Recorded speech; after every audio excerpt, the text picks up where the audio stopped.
আছেন সবাই আমাদের সহকর্মী এবং জায়গা এবং আমি প্রথমে আমাদের সহকর্মী মনির ভাই যিনি ইন্তেকাল করেছেন, আমি তার আত্মার মাগফিরাত কামনা করি। শুধু একটা কথাই বলতে চাই যে আমি যখন সালামের সময় কথা হচ্ছিল, আমার কমল ভাইয়ের সাথে কথা হয়েছে, তখন আমি বলেছিলাম যে ক্যামেরার সামনে এটা নিয়ে আসলে অনেক কথা বলতে চাই না, কথা বলার কিছু নাইও। আমরা চাই তাদের পরিবারের পাশে দাঁড়াতে, কিন্তু ওনারা বললেন যে না, আপনারা যদি আসেন বলেন তাহলে অন্যরা ইন্সপায়ার্ড হবে। এটা হয়তোবা এই এই জিনিসটা হয়তো অন্যদের মধ্যেও সেটা হয়তোবা ছড়িয়ে যাবে। তো এই কারণেই আসা। তো একটা কথাই বলা, আমার কাছে মনে হয় রাফি একটু আগে যে বললো, রাফি খুব সুন্দরভাবে বলেছে। আমরা যখন একটা সিনেমা বানাই, একটা বড় সিনেমা, যে সিনেমায় আসলে আমরা হয়তো প্রধান চরিত্রগুলোকেই আমরা দেখতে পাই, আমরা ডিরেক্টরের কথা শুনি, প্রডিউসারের কথা শুনি, কিন্তু এই সিনেমাটা বানানোর জন্য আমার ধরেন এই তাণ্ডব সিনেমাতে একদিন 750 লোক ছিল, ইউনিট ছিল।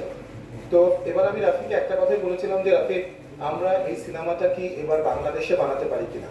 বাংলাদেশে বানানোর কারণে কিন্তু আমাদের খরচও বেশি হচ্ছে, কারণ অনেক কিছু নাই, আপনারা জানেন। কিন্তু একটা কথাই ছিল যে বাংলাদেশে যারা ক্রু আছে এবং তারা সবাই আমাদের সহকর্মী, একটা বড় কাজ যদি হয় সেখানে আমাদের সবাই কাজের সুযোগটা পায়। এবং রাফিও বললো যে হ্যাঁ, অবশ্যই করা যায়, যে যতটুকু অংশ করা যাবে না শুধু এর বাইরে অবশ্যই বাংলাদেশে আমরা করতে চাই। এবং আমরা এফডিসির এমডি ব্যবস্থাপনা পরিচালক তানিয়াপার পত্রে যখন আসি, উনিও আমাদেরকে অনেক সহযোগিতা করেছে। আপনারা জানেন এফডিসিতে আমরা এখানে শুটিং করেছি, তারপরে আমাদের রাজশাহীতে শুটিংটা হয়। এবং যেদিন ঘটনাটা ঘটে, প্রথম ফোনটা যখন আমার কাছে আসে, তো আমি জিজ্ঞেস করি যে মানে উনি কি শর্ট দেওয়ার সময় মারা গেছে, মানে যে কোনো দুর্ঘটনা হতে পারে, নাকি উনি কিভাবে মারা গেছে। তো ওইটা রাফি যেটা বললো যে শর্ট হয়ে গেছে আমাদের, এবং সুন্দর শর্ট হয়েছে, সবাই ছিল এবং আমাদের অন্যান্য ফাইটার সহকর্মী ভাইরাও ছিল, তারাও জানেন। তার প্রায় 2 ঘন্টা পরে সবাই ওয়েট করছে, অন্য শট হচ্ছে, তো ওই সময় ওনার শরীর খারাপ করে, বুকে ব্যথা করে। তো আর আমি যেহেতু একটু পরপরই আপডেট দিতে হয় আমাদের শুটিং এর, তো ওনার বুকে ব্যথা করে এবং উনি বলে যে আমার খারাপ লাগছে, আমাকে উনি নিজেই নাকি বলে আমাকে হসপিটালে নিয়ে যাওয়া হোক।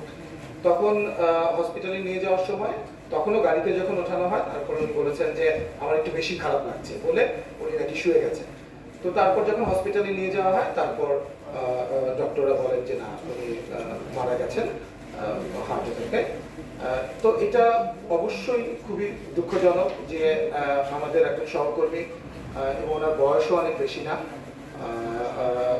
উনি চলে গেছেন।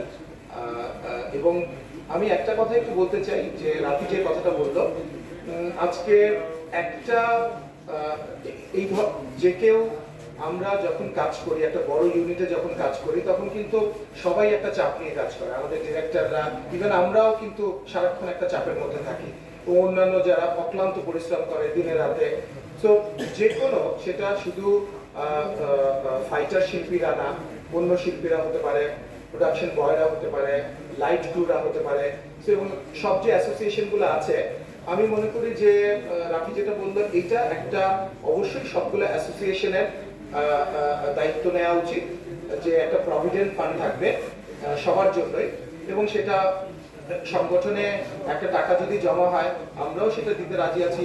মান্থলি যদি একটা যে সংগঠনের সদস্য, এভাবে করে যদি একটা ফান্ড তৈরি হয় এবং সেখান থেকে একটা নিয়ম করা হয় যে যে কোনো সহকর্মী যদি অ্যাক্সিডেন্টে মারা যায় অথবা স্বাভাবিক মৃত্যু ঘটে, তাদের পরিবাররা যাতে সেই সহযোগিতাটা পায়।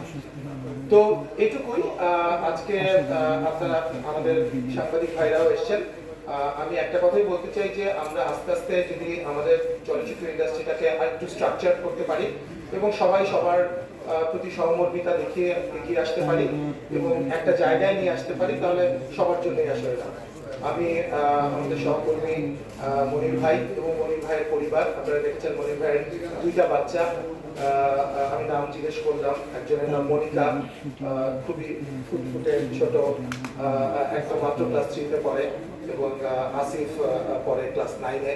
সো ওদের জীবনের অনেকটা অংশ বাকি আছে।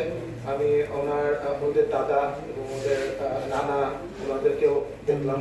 তো আমরা চাই যে ওরা বড় হোক এবং ওদের যে এডুকেশনটা কন্টিনিউ থাকুক। আমরা আজকে যতটুকু পেরেছি আমরা সহযোগিতা করেছি, এর বাইরে এরপরেও আমরা আমাদের অন্যান্য সহকর্মীদেরকে এবং অন্যান্য শিল্পীদেরকে আমাদের পরিচয়ের ভেতর যারা আছেন তাদেরকে বলেছি আপনারাও সহযোগিতা করবেন, এবং আমরা বলেছি যে আমরা সবসময় পাশে আছি। এবং আমি এফডিসির যে আজকে এই মুহূর্তে যারা বসে আছেন তাদেরকেও আমি ধন্যবাদ দিতে চাই, সবাইকে, আরমান ভাইকে, মুফতি আপাকে এবং কমল ভাই, সালাম, সবাই। কারণ ওনারা যে উদ্যোগটা নিয়েছেন, ওনারা বারবারই বলেছেন যে যে সহায়তাটাই এই বাচ্চা দুইটার ভবিষ্যৎ তৈরি করে সেটা আমরা ইনশিওর করতে চাই। তো এই জন্য সবাইকে ধন্যবাদ এবং পরিবারের প্রতি আমার সহমর্মিতা, এবং মনির ভাইয়ের প্রতি, মনির ভাইয়ের আপনার মাত্র সহযোগিতার অঙ্কটা বলা যাবে কি? আসলে সহযোগিতা মানে সত্যি কথা বলতে যেটা বললাম যে এটা নিয়ে আমরা আসলে ওই মাইলেজটাও নিতে চাইনি কখনো। ইনফ্যাক্ট আমি আসতেই চাইনি প্রথমে, সালাম জানে আমি বলেছিলাম যে আমরা এটা পাঠাই এবং পরিবারের সঙ্গে আমরা দেখা করি, ক্যামেরার সঙ্গে আমরা কথা না বলি। তারপরেও আমরা আমাদের সাধ্যমতো একটা চেষ্টা করেছি একটা অঙ্ক, সেটা আমার নিজের মধ্যে আসলে আমি বলতে চাই না। এবং আমি মনে করি যে আরো যদি সুযোগ থাকে আমরা আরো সহযোগিতার দ্বার কিন্তু মানে উন্মুক্ত আছে সবার জন্য। Thank you.